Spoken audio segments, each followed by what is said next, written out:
أعوذ بالله من الشيطان الرجيم بسم الله الرحمن الرحيم السلام عليكم ورحمة الله وبركاته الحمد لله والصلاة والسلام على رسول الله وعلى آله وصحبه ومن والاه.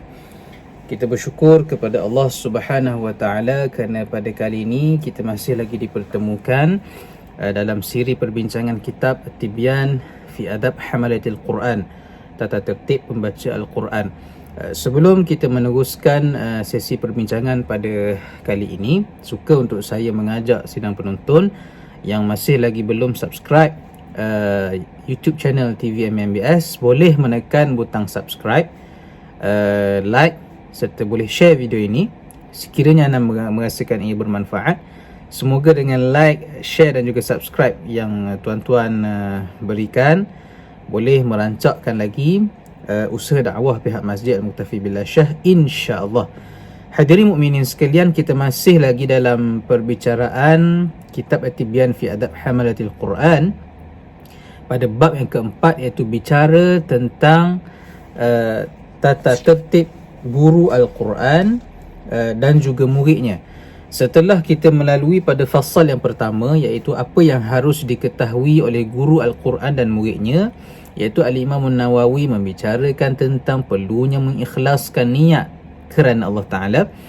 Hari ini kita akan masuk pada fasal yang baru dalam bab yang keempat ini, iaitu yang bertajuk bersihkan niat dari tujuan yang kotor. Kata Al-Imam An-Nawawi rahimahullahu ta'ala wa nafa'ana bi'ulumihi amin, setiap orang yang membaca Al-Quran atau yang mengajarnya kepada yang lain, hendaklah dia membersihkan niatnya semata-mata kerana Allah Ta'ala. Tidak ia bertujuan untuk mendapatkan sesuatu mata benda dunia seperti memperoleh wang atau mencapai suatu kedudukan dan pangkat, atau ingin meninggikan diri kepada teman-temannya, atau untuk memancing kepujian dan mendapat pandangan istimewa dari masyarakat atau yang seumpama itu. Kata Al-Imam An-Nawawi rahimahullah, perlunya kepada seseorang yang mengajar Al-Quran, orang yang membaca Al-Quran, membersihkan niat hatinya bukan untuk mendapatkan harta benda ataupun kemewahan dunia. Sekalipun Allah Subhanahu Wa Taala memberikan jaminan melalui Nabi sallallahu alaihi wasallam dalam perkara yang kita bincangkan pada tajuk-tajuk yang lepas, adanya riwayat daripada Nabi sallallahu alaihi wasallam berkenaan orang yang berdamping dengan Al-Quran tidak perlu bimbang terhadap rezeki mereka kerana Allah Subhanahu Wa Taala akan mencukupkan bagi mereka. Sekalipun ada jaminan daripada Nabi sallallahu alaihi wasallam, maknanya orang yang berdamping dengan Quran ni tak perlu bimbang akan rezeki mereka. Memang Allah Ta'ala akan melimpah ruahkan rezeki bagi mereka yang sentiasa berdamping dengan Al-Quran, terutamanya orang-orang yang ikhlas terhadap Al-Quran. Tetapi matlamat keduniaan, kebendaan, harta benda, wang ringgit tidak boleh menjadi perkara utama yang diletakkan apabila nak berurusan dengan Al-Quran. Seperti mana kata Al-Imam An-Nawawi tadi, tidak bolehlah ia bertujuan mendapatkan mata benda dunia. Tujuan baca Quran, tujuan mengajar Quran untuk mendapatkan mata benda dunia. Boleh jadi dia nak mendapatkan duit, boleh jadi dia nak mendapatkan tumpuan daripada orang ramai, boleh jadi dia sekadar membaca Al-Quran, mengajar Al-Quran untuk mengangkat untuk mendapat perhatian ramai bahawa dia ni pakar Al-Quran, bahawa dia ni suaranya sangat merdu dengan Al-Quran. Bukan itu tujuannya, melainkan tujuan daripada diri sendiri perlulah diletakkan kerana untuk mengangkat martabat kalimah Allah, yakni Al-Quran, supaya manusia yang lain dapat mengenal Al-Quran, supaya manusia yang lain dapat menghayati keindahan Al-Quran. Hasilnya, natijahnya mereka akan kembali kepada ajaran Al-Quran. Boleh mengangkat pengajaran ibrah yang terdapat dalam Al-Quran supaya manusia boleh berubah dan mengikut apa yang Allah Ta'ala gariskan dalam Al-Quran. Itu yang perlu menjadi matlamat utama, bukan untuk mendapatkan harta benda keduniaan seperti wang ringgit.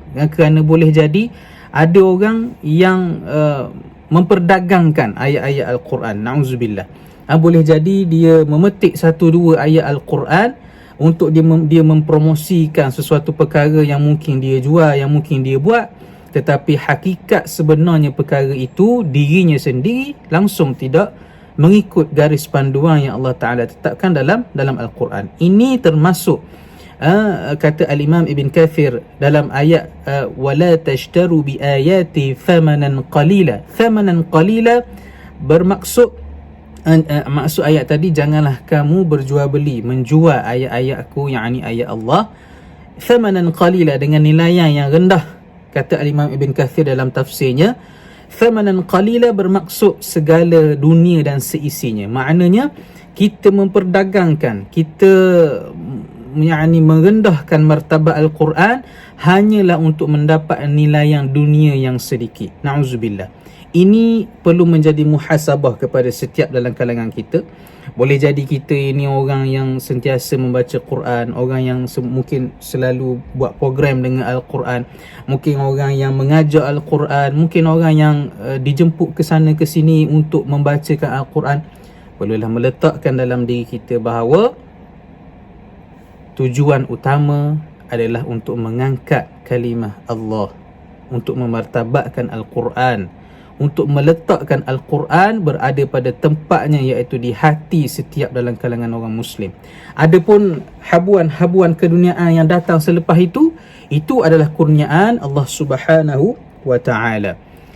Dan adapun kita tidak manis dan tidak patut, kata Al-Imam An-Nawawi, kita meminta-minta, kita menuntut keuntungan dunia hanya dengan bacaan Al-Quran. Seperti mana kata Al-Imam An-Nawawi lagi, jangan pula dia menjadikan pengajian Al-Quran itu sebagai bertujuan yang buruk kerana tamak untuk mendapatkan sesuatu ganjaran dari orang yang diajarkan Al-Quran itu kepadanya. Ini peringatan kepada mereka, mungkin guru-guru Al-Quran, supaya tidak meletakkan ganjaran utama yang dalam bentuk wang ringgit, yang seperti ingin, kata Imam Nawawi, seperti ingin untuk mendapatkan bayaran wang ataupun khidmat daripadanya meskipun sedikit, sekalipun dalam gambaran hadiah, yang mana kalau tidak diajarkannya tentu dia tidak diberikan hadiah itu. Maknanya Al-Imam An-Nawawi sangat-sangat teliti dalam bab ini. Janganlah mungkin kita orang yang mengajar Al-Quran menjadikan buat kelas contohnya untuk menjana pendapatan. Sekalipun akan dijana pendapatan itu mungkin daripada yuran dan sebagainya, tetapi kita kena meletakkan muhasabah yang mula-mula sekali sebelum kita mulakan sesuatu kerana Allah Subhanahu wa Ta'ala, untuk mengangkat kedudukan Al-Quran. Bukannya kita menjadikan Al-Quran ini sebagai perniagaan. Mesti orang akan tertarik. Siapa yang tidak mahu berkorban sedikit wang ringgit untuk bayaran Al-Quran? Tetapi kita pula janganlah meletakkan sebagai perkara ini menjadi satu bisnes, satu perniagaan, yang mana sekiranya bila dipandang orang akan mengatakan orang begini hanya menggunakan agama untuk menjana keuntungan dan sebagainya. Walaupun terdapat di sana perbahasan para ulama dalam bab menerima bayaran ataupun meminta upah dan sebagainya, tetapi yang perlu kita teliti adalah supaya kita tidak menggunakan ayat-ayat Al-Quran hanya untuk mendapatkan keuntungan dunia yang sedikit, sekiranya kalau dibandingkan dengan keuntungan akhirat yang bakal diperoleh, Masya Allah, tidak dapat dibandingkan. Seperti mana samalah juga apabila ada orang mungkin dia meminta bayaran-bayaran tertentu apabila nak dibacakan Al-Quran. Terdapat dalam kalangan masyarakat kita yang buat perkara sebegini, yang perlu kita betulkan dan perlu kita tegur akan perkara ini. Mungkin dia meletakkan, siapa nak saya bacakan sekian-sekian 30 juzuk umpamanya, begini kadar-kadar bayarannya. Ini merupakan satu perkara yang dibahaskan oleh para ulama, meminta upah untuk bacaan Al-Quran. Kalaulah begitu keadaannya, kata para ulama, senanglah orang-orang yang kaya. Boleh saja dia pada ketika hayat hidup dia mungkin tidak beriman, dia mungkin tidak melakukan amal-amal yang diperintahkan oleh Allah Ta'ala, tetapi dia pesan, nanti aku mati, kamu upah sekian-sekian orang, tolong baca Quran kepada aku. Orang yang diupah pula sukalah, mungkin dengan bayaran kadar-kadar tertentu yang mahal, menjadikan mereka ini seolah-olahnya diraikan. Bukanlah kita mengatakan orang yang berdamping dengan Quran, orang mengajar Quran, para anak-anak tahfiz yang mungkin berdamping dengan Al-Quran tidak boleh pegang duit yang banyak dan sebagainya. Itu bukan maksud yang ingin disampaikan, tetapi perbuatan meminta-minta sesuatu benda keduniaan daripada bacaan Al-Quran, daripada pengajaran Al-Quran, ini dibahaskan oleh para ulama. Sebagaimana yang disebut sebagaimana yang disebut oleh Abi Al-Iz Al-Hanafi, merupakan salah seorang tokoh ulama yang menyokong pandangan yang mengatakan bacaan Al-Quran ini sampai kepada si mati. Ini dalam bab bacaan Quran sama ada sampai ataupun tidak. Juga katanya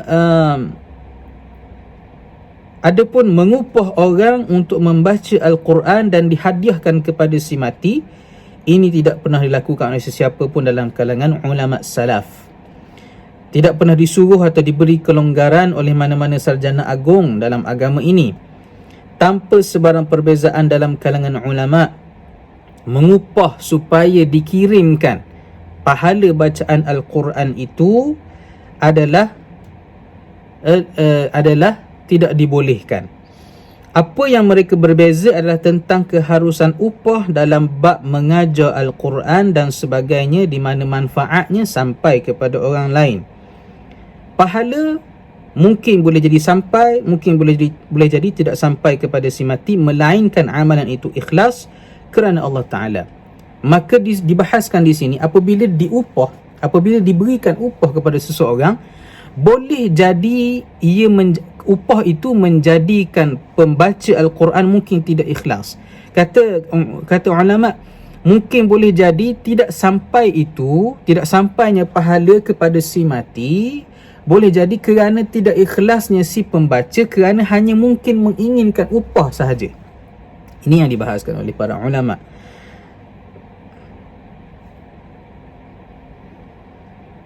Namun sekiranya, kata beliau lagi, dia memberi kepada sesiapa yang membaca Al-Quran, siapa yang mengajar Al-Quran, siapa yang belajar Al-Quran sebagai bantuan kepada ahli Al-Quran, mungkin untuk meraihkan ahli Al-Quran, bayaran itu tidak diminta oleh si pembaca, si pengajar, orang yang belajar Al-Quran, dia tidak diminta. Tetapi kita sebagai orang yang merasa nak meraihkan ahli Al-Quran, diberikan kepada mereka, maka ia dianggap sebagai sedekah, maka itu termasuk dalam perkara yang harus. Yang dibolehkan adalah perkara yang ingin diberikan kepada orang yang membaca Al-Quran, orang yang mengajar Al-Quran oleh si pemberi tanpa diminta. Inilah perkara yang dibahaskan oleh para ulama.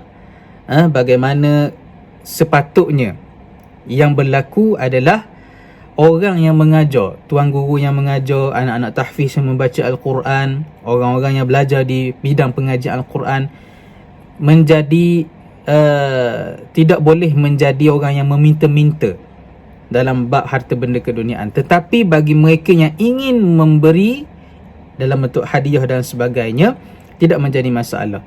Dan inilah sebenarnya yang menjadi menjadi